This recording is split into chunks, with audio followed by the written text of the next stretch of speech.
Assalamualaikum warahmatullahi wabarakatuh. Let me introduce myself. My name is Inayatul Fahriah. My ID number is 2006011100051. I am a student of Mathematics Department at the State Islamic University of Maulana Malik Ibrahim Malang. And in this video, I will present the Bayani Islamic Epistemology as a final semester project in philosophy.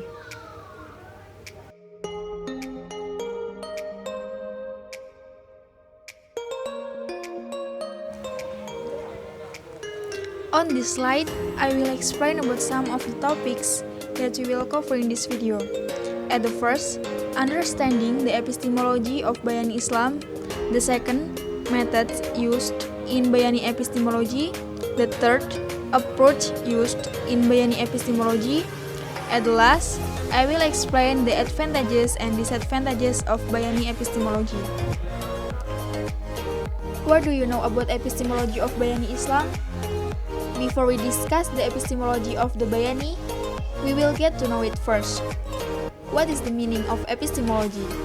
Both in terms and language.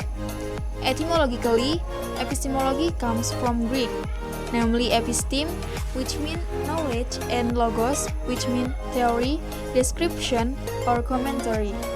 Whereas in terminology, epistemology is a branch of philosophy which provides the origin, search, method, structure, and validation or truth of knowledge. It can be concluded that epistemology is knowledge that tries to answer the question, what is knowledge like? How do humans acquire and capture knowledge? And the types of knowledge.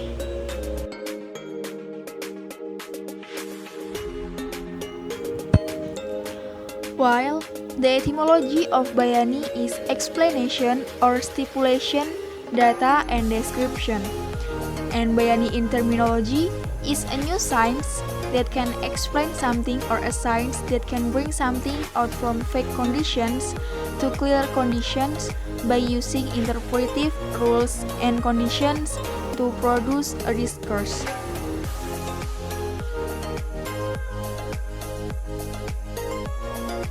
So, the notion of Bayani epistemology is a philosophical study of the structure of knowledge that places the text of revelation as an absolute truth or can be interpreted by an approach by analyzing the text.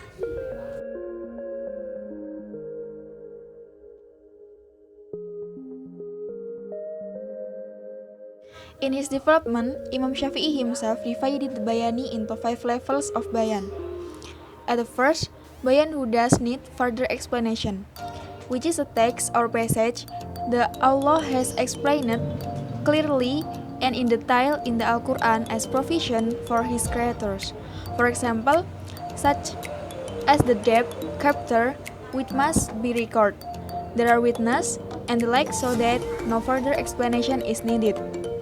The second, Bayan, some of whose parts are still very general, needed explanation from the Sunnah. For example, in the Al-Quran the instruction for prayer are explained, but in the Al-Quran there are no rules or movement in prayer, so they are explained in the Al-Quran so that we know the prayer movement in detail and read the reading through the Prophet Sunnah. The third, Bayan, some of whose parts are still very general, need an explanation from the Sunnah. This is very much in the Al-Quran, so it is explained in the Hadith. The fourth, Bayan Sunnah, as a description that is not found in the Al-Quran. So for example, there is a problem from the people that the Al-Quran has not yet explained. Then we rely on the explanation of the Hadith. At the last, Bayan Ijtihad, which is done with qiyas for something that is not contained in the Al-Quran for Sunnah. For example, the problem of banking because during the time of the Prophet there was no bank, and the Quran and Hadith itself were not explained in detail about this. Then we can solve the problem with Bayan Ijtihad, which is using an analogy or qiyas, which is connect the something that is in the Quran. Bayani method.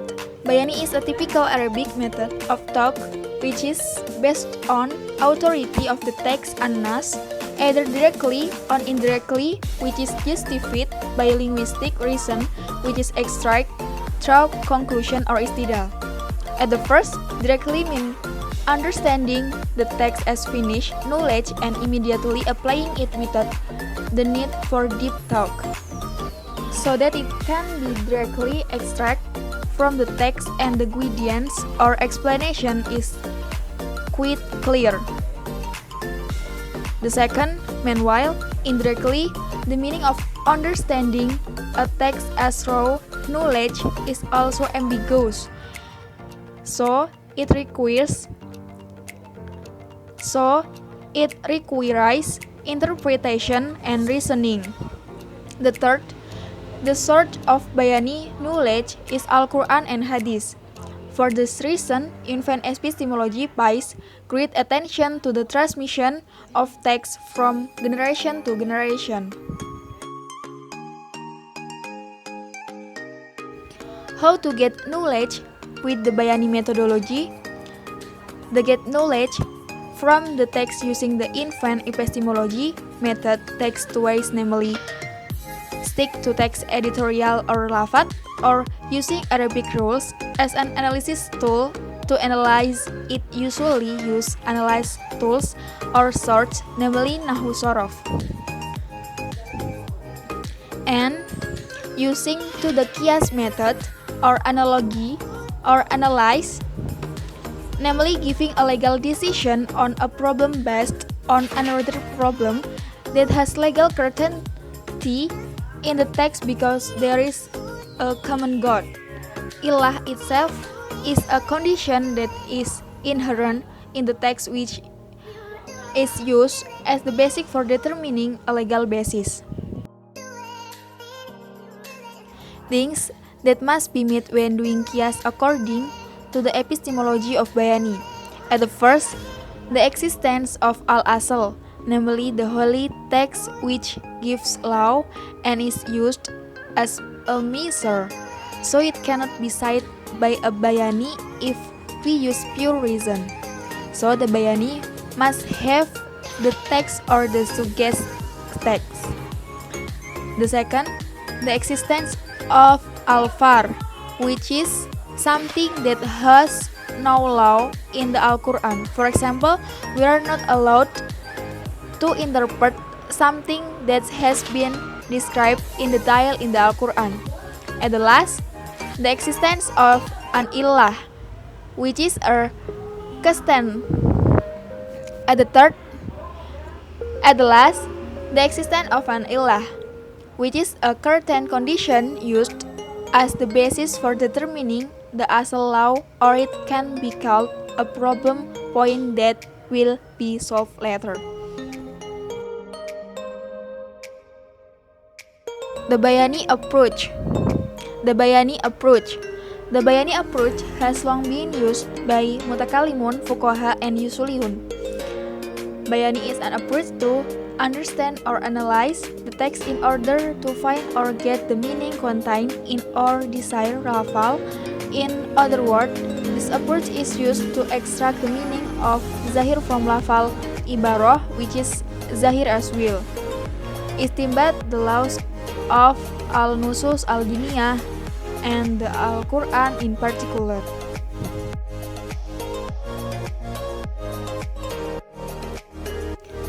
Advantages and disadvantages of Bayani epistemology. Advantages: the superiority of Bayani lies in the correctness of the Al-Quran and Hadith as the main source of universal Islamic law, so that it becomes a guideline and standard. In the Bayani approach, because of the strong dominance of the text, the rule of reason is limited to as means of justifying the text that is understood or interpreted. In the application, the Bayani approach will enrich jurisprudence and usul fiqh especially the Qaidul Lughah. Disadvantages: the striking weakness of Nalar Bayani is when it comes to dealing with different texts belong to other communities, nations, or societies, because the authority is in the text, and the ratio only function as a bodyguard of the text, while a text not necessarily accepted by other group. In the epistemology of the Bayani, there is actually a use of ratio, but is relatively small and very much depend on the existing text. The overly dominant use of epistemology has led to stagnation in religious life due to its inability to respond to development. And can conclude that Bayani epistemology is a philosophical study of the structure of knowledge that places text revelation as an absolute truth, or it can be interpreted as an approach by analyzing text. Bayani is a typical Arabic method of thought based on authority of the text an-nas, directly or indirectly, to gain knowledge. In Van epistemology take two ways, namely hold on the editorial or lafat text using Arabic rules as an analysis tool, using the Qiyas method or analogy. The superiority of Bayani lies in the correctness of the Al-Quran and Hadith is main sort of universal Islamic law. The striking weakness of Bayani reason is when we come to dealing with different texts belonging of other communities, nations, or societies, because the authority is in the text and the ratio only function as the bodyguard of the text. That's all from me. Hopefully what I explained can be useful for all of you. Wassalamualaikum warahmatullahi wabarakatuh. Thank you.